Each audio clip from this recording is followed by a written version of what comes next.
Number 1, ano ang English ng isda? English ng isda?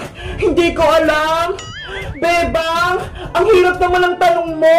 Wala bang mas madali? Princess, nagpo-practice nga tayo, di ba? Para kapag nagpa-exam si Teacher Magda ng English, alam na natin yung tamang sagot. Kaya nga, kapag hindi ka nakapasa sa English, Princess, babagsak ka, babalik ka kay Teacher Magda. Kasi naman may exam pa, dapat wala na lang. Kailangan ng exam, Princess, para malaman ng Teacher Magda kung nag-aaral ba tayo ng mabuti. Ano ba yan? Ano, Princess? May sagot ka na kung anong English ng isda? Alam ko na! Nemo yung sagot ko!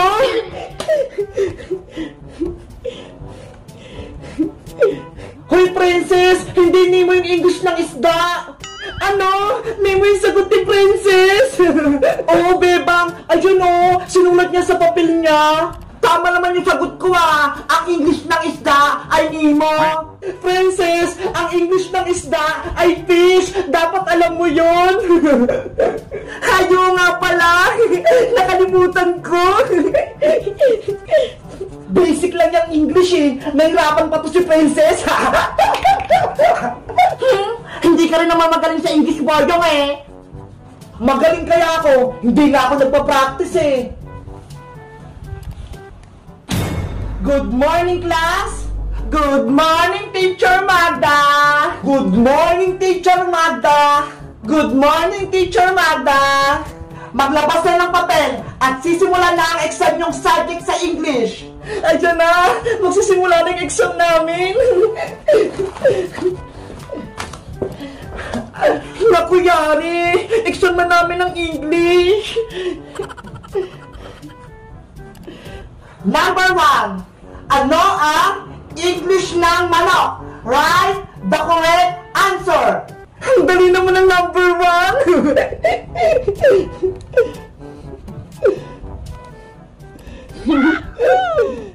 English ng manok? Alam ko yung sagot. Chicken joy.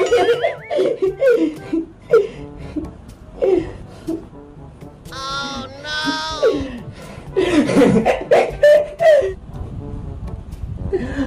Chicken. Number 2. Ano ang English ng tubig? Ang English ng tubig ay water.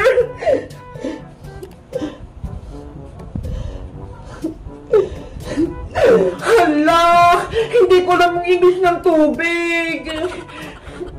Beba, pakopya ko sa sagot mo. Hindi pwede, Princess, no? Bawal mangopya. Ano ba yan? Alam ko na! Rain, rain, go away! Ayun na lang yung sasagot ko!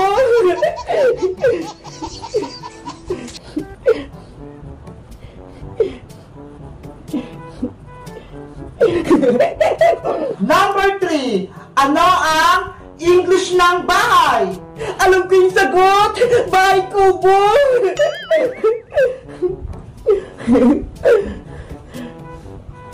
Princess, mali yung sagot mo. Tama ko, Iska. Bahay kubo yung English ng bahay. Bahala ka dyan. Mali-mali ang sagot mo. Bahay kubo na yung sagot ni Princess.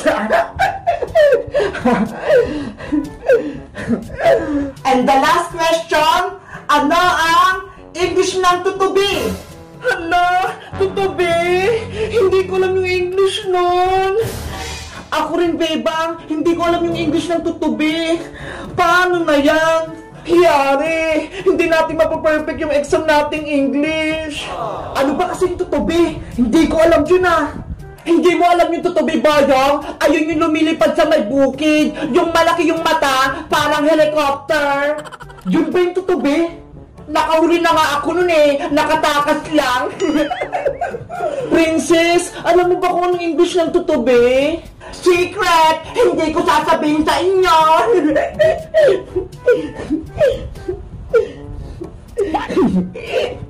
Class! Tapos nyo na bang sagutan yung mga papel nyo? Ang iingay nyo na! Hindi pa po, teacher! Ako, teacher! Tapos na po ako! Hey, Princess! Hindi pa kami tapos, no? Bahala kayo! Ipapasok ko na tong papel ko! Time's up! Finish or not finish, ipasa nyo na yung papel nyo para makompute ko na yung grade nyo. Eto na po, Teacher Magda. Ako po yung unang nakatapos. Boyo, Iska, Bebang, akin na yung mga papel nyo. Bilis! Guys, hindi ko alam kung anong sagot sa number 4. So tingin nyo, anong English ng tutubi? Mag-comment lang kayo. Bye-bye!